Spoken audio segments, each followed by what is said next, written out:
Chief Heldon, myself, and the leadership team in Little Rock Police Department are here today to provide a briefing on this week's recent homicides. Before we get started, I just want to share my appreciation to the men and women of the Little Rock Police Department who've been working around the clock to solve these 4 unrelated homicides. Their detectives and officers have apprehended a majority of them, particularly throughout a lot of great detective work, and quite frankly, because of the Real-Time Crime Center.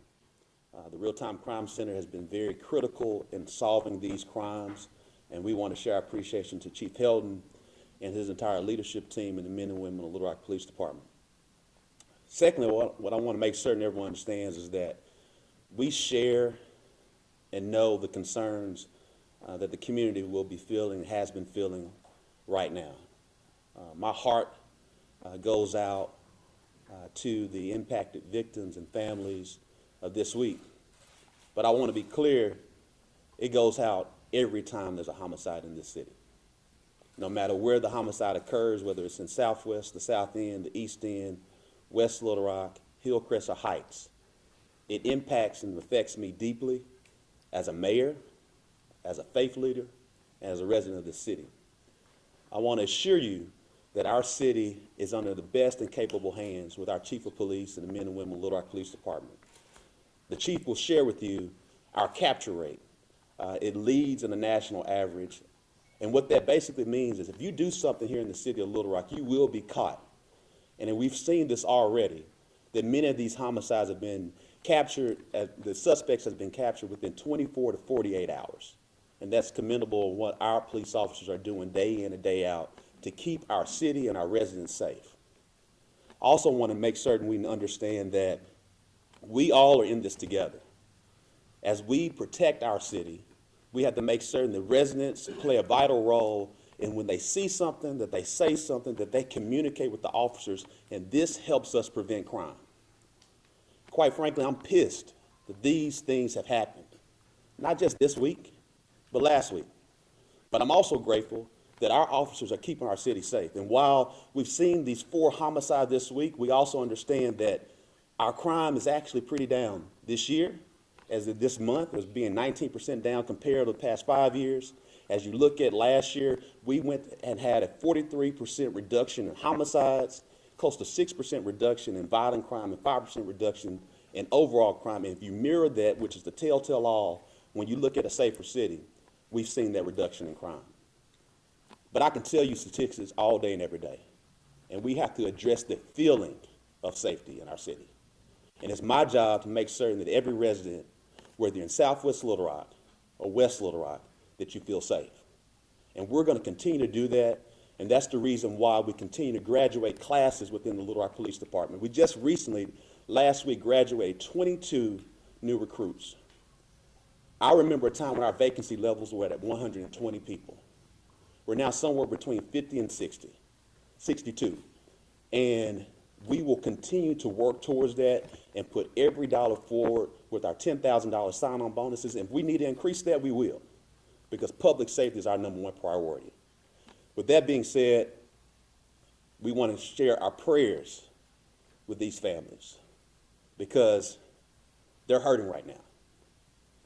These actions were senseless. They didn't make any sense whatsoever. But we want to assure them that not only have we captured these individuals, we will continue to make certain this doesn't happen anymore in our city. And we will never lose our eye on making certain that this city is safe. Chief Heldon. Thank you, Mayor Scott. I want to first apologize. I've been under the weather for the last few days, and so I'm a little raspy, but definitely make sure it was important that I be here today to kind of provide a statement and talk to you about the events that have occurred this month, and specifically over the last 4 homicides of this week. So I want to thank you all for being here today. I want to address an issue that affects every resident, business, and visitor in our city, and that's the recent uptick in violent gun crimes that have been occurring. The safety of our community is my top priority, and I want to be clear, we will not tolerate violence in our city. I want to acknowledge the families of the victims and let them know that our thoughts and prayers are with them during this tragic, senseless acts of violence that have occurred and plagued them. It is, I'm just as pissed off as the mayor is about these. I do take these very personal. When you get these phone calls, it keeps you up at night, and you try to go back and figure out what happened. Is it something we didn't do? What are we not doing? What occurred? And you ask yourself over and over again, why is this happening? So my heart goes out to them, and I pray for them every day. And the men and women, we pray, and just it's very tragic, and my heart does go out to the families.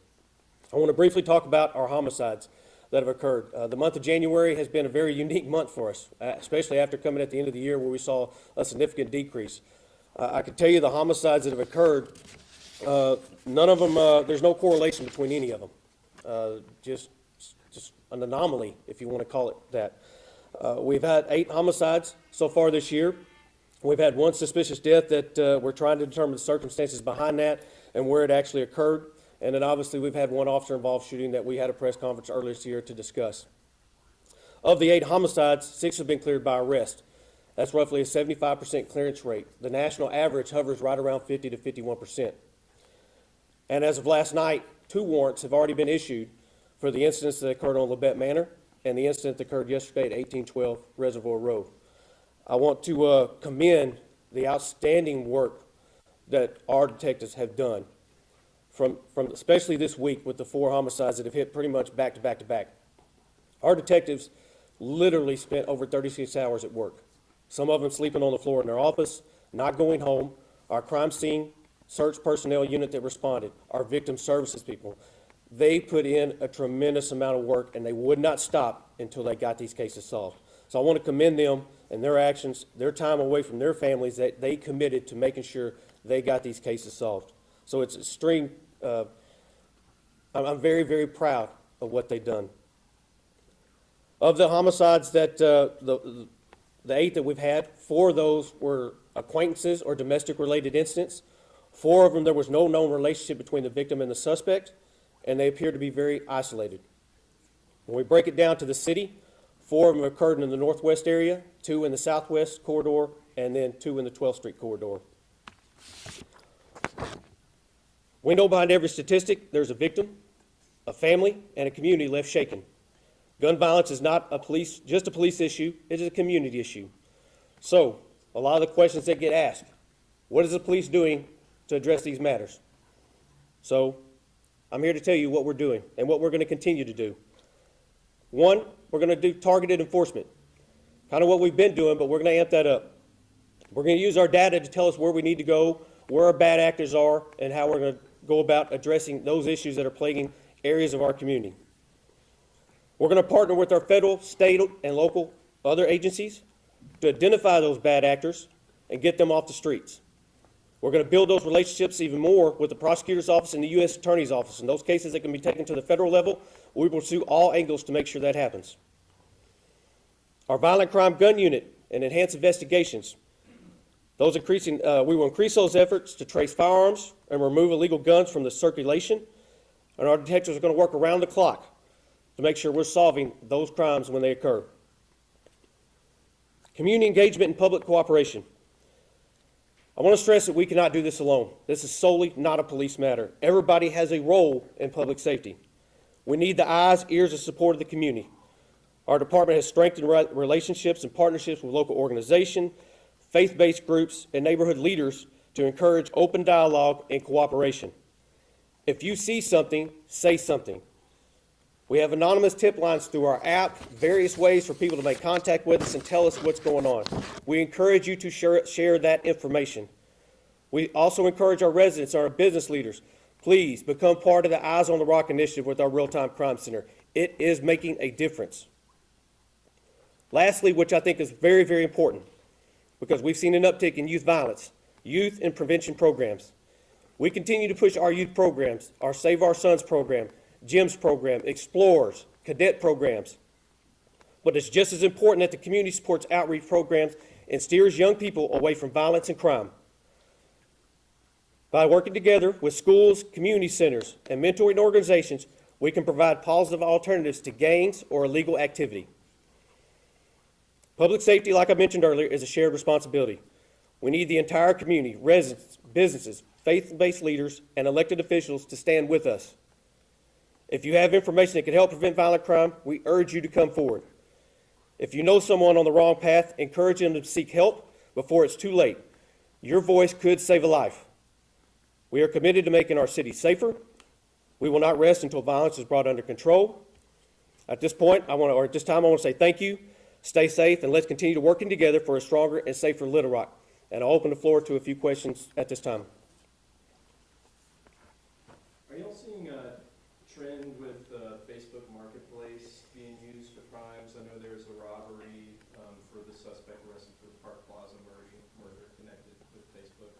I don't know how many we've had this year, but we have seen it over the past, where anytime you have those type of, avenues for people to sell things and go, that is something that happens. And I think you'll see that's probably a nationwide trend that things like that do occur. But for where it happens all the time, it occasionally does. Park Plaza said that they're connected to your real-time crime centers. Yes, sir. Where people online were asking why it took so long to say this was a attempted robbery. Just like anything else, we want to make sure we get all the information, allow the investigators to do their work. So we make sure we're putting the accurate information out there. You know as well as I do, anytime an incident occurs, so many people flood the news media room, they flood social media with all kinds of information out there. So for us as an agency, I think it's very important that we put the right message out at the right time to make sure the correct information is given to the local media outlets as well as on social media. So it's like trying to chase a boulder down a hill. When these incidents occur, we're chasing that boulder, trying to get in front of it, and it's sometimes difficult to do. Yes, ma'am. Could you talk just a little bit more about your targeted enforcement areas? Does that mean we're going to see more enforcement at Park Plaza or where some of these homicides did occur? So, what we do is we're a data-driven agency. We have crime analysts that analyze our calls for services throughout the week, where violent crime is occurring based on trends. And then we work very closely with our detective division and our special investigations division to target those locations. And we rely on our community leaders as well to tell us what's going on in their neighborhoods, what they're seeing.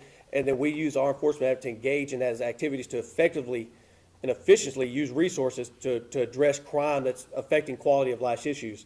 I know everybody wants to make a big deal out of Park Plaza. Yes, it's a big mall. It's a big area. It's unfortunate. It's had events that have taken place there. But the mall has protective measures that they have in place. It's just a very unfortunate that occurred at that location. We work very closely with Park Plaza. We are providing directed patrols up there now to do that, and we've been in meetings and discussions with them on how we can help them improve their methods and things that we can do to assist them in making our community feel safe going up there. The mall it drives a lot of people there. I mean, if you look at what occurred last year at the Super Bowl parade in Kansas City, 800 officers were at that location. Guess what? They had a gunfight that occurred. 800 officers were there. So it's hard to predict when these types of violent crimes occur. I wish I could sit here and tell you that when people decide to commit violent crimes, they call us and let us know what's going to happen, but they don't. It's just unfortunate. We try to put mechanisms in place and stop gaps in there, but unfortunately they do occur. Where are they getting the guns, and are they too easy to get? I wish I had the answer to that. Sometimes our community is a supplier of the guns because we lose a lot of guns that people leave in their cars with their vehicles unlocked. Okay. So that's a problem. There is an underground market where guns can be purchased. So that's a very tough measure. Homes get broken into. So we are a society that the Second Amendment is there. People have guns, and it's very difficult to stop that. You look at some of the cities around the country, New York, Chicago, that has some of the strictest gun laws in the nation. But these are also communities that have some of the highest homicide rates resulting from gun crime. So I don't know if there is a magic wand answer to fix that, because if there was, I probably wouldn't be working here today. I'd be selling it all over the country. I think it's where it's going to have to be more conversations from community standpoint. We're going to have to sit down and have those tough conversations, whether it's from the legislators' position, but people need to secure their guns. Okay, so they don't need to leave them in the cars, they need to leave them locked up where nobody can break in the lock inside their home. We need to do community PR programs for those things? Yep. Okay. Community PR works great, but sometimes we're our own worst enemies. Like I said, the number of cars that get broken into and guns get stolen, on average, we lose about 6 a week in the city of Little Rock. Okay. do the math on that, and Yeah. for the whole year, you're Yeah. talking a significant number of guns that find their way into the streets, and not at streets here in Little Rock, but they find their way all over the country. Anything else you recommend for community, I live in Hillcrest. Yes, ma'am. Anything else you can recommend for a community to get together and do? Because we're having a meeting next week. I think the more conversations you can have, engage with the police. Okay. You know, those conversations are good because honestly, we don't know what we don't know. If the community comes to a meeting with us or they all of a sudden decide to have a community press conference and make issues known that we're not aware of, it makes it very difficult. Okay. Engage us, talk to us. We are here for you all. And like I said, everybody has a role in public safety. It's not just the police, the police, the police. It's like, if you're not willing to tell us what's going on in your community, hard for us to help. And some of the things are bigger than us. You have quality of life issues. It could be an environmental issue. It could be street lights are out in your neighborhood. It could be abandoned house structures. It could be a whole slew of issues that are going on that attract criminal activity to your neighborhood. So there's things and conversations. So we need to be aware of all that as well too and report it, okay? Yes, ma'am, definitely. There's a 311 app for those type of violations. I highly encourage our residents to use that app, report those things that you see so we can start addressing them together as opposed to just what is the police doing? Because I can promise you, the men and women here show up to work every single day, and they do. They're doing a phenomenal job. Yes, we're short-staffed, not an excuse, because we still come to work last year, even as short-staffed as we were, and we still saw our numbers go to averages lower than we've seen at any time in the history that I've been here. Okay, how short-staffed are you? We're just over 60 short right now, and when you think about that, That's quite a bit. that's quite a bit. And then I have roughly about 25 officers that are on extended leave. It could be for military obligations. So what do we So- need to do to get those people in here? Well, I think that's something we're working towards. This is a job that is not as attractive to many people now. That times have changed coming out of COVID. Y'all have heard me talk about this before, but this is still a good line of work. This is still a noble profession. People that want to make a difference in the community, this is a job where you can do that. Members of the media that Yeah. can Yes, sir. ask questions as well. Are we? Any more questions from the press? Yes, ma'am.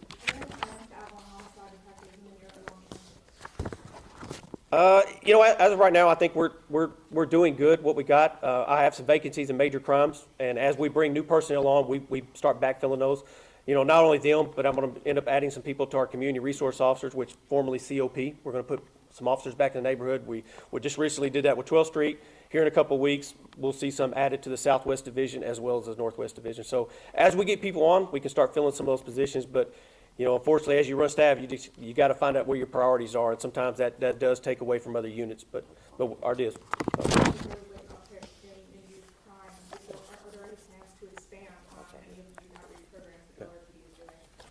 First and foremost, LRPD does a phenomenal job with their youth programming with their sons and their GEMS program. The city of Little Rock in itself has a community programs division and an Office of Neighborhood Safety that spends about $5.5 million each year. Actually, this coming Tuesday, we have about $1 million in contracts that are going towards prevention, intervention, youth programming. Here's what I'll say. We need to have more youth in these programs. Because at the end of the day, we can draw a box of where the crime is in our city. And that box is in Southwest Little Rock, it's in the South End, it's in the Midtown area of 12th Street, and it's in the East End. And so we want to continue to flood the number of youths that are part of these organizations so we can keep our youth off the streets. That's the reason why we have our summer youth program. That's the reason why we invest so much. But we also have to increase the number that we have. That's the reason why the city has made a commitment in that $1 million standpoint, $5.5 million standpoint to get that done. Second, I do want to address, while we are short-staffed at the city of Little Rock, I do want to make certain that we understand that when I entered the office, we had about 120 vacancies. We're now down to 60. I don't care who the mayor is or who the chief of police is, because of the COPS program of the mid-1990s, we're going to have 35 police officers that retire no matter what. And so that's the reason why we have this continuous recruitment plan. That's the reason why we send $10,000 to anyone who graduates, so we can continue to move from that 60 to eventually get down to 35 or to 0. And so while we are short-staffed at that 60, but we've come a long way from having 120 vacancies. And that's because people have taken on to these sign-on bonuses. And if we need to increase it from 10,000 to 15,000, we will. But our chief hasn't shared that yet, because at the end of the day, this is a hard job. The men and women of Little Rock Police Department are putting their life on the line. And everybody's not signing up to do that. And so we want to encourage anyone who wants to become a police officer, please take a part in our recruitment plan process, we have a $10,000 sign-on bonus as well. One final question, then we're gonna have to step out. I see a lot of information or statements that's being made on social media where, and I know you might not want to address it, but it's not like a tit and tat, that thing, but a lot of people tend to blame either you or the chief or some city officials for the crimes that happen within our community. And I personally address that as much as I possibly can to say that the crime, I feel, belongs to the individuals who are committing the crime. What's your statement to those that feel like that they want to say it's the mayor's fault, or it's the chief's fault, or they're not doing this or they're not doing that? Well, I'll say this, as the elected mayor of the city and as the appointed chief of police of the city, this is what we signed up for. We signed up for the credit, we signed up for the criticism. It's my job to make certain that every resident, whether they live in College Station or Chenal, feels safe and that they are safe. And so what we have to continue to address, the numbers show that crime is down, but we still have a feeling problem. We can't predict some of the crimes, as the chief shared, this has been an anomaly.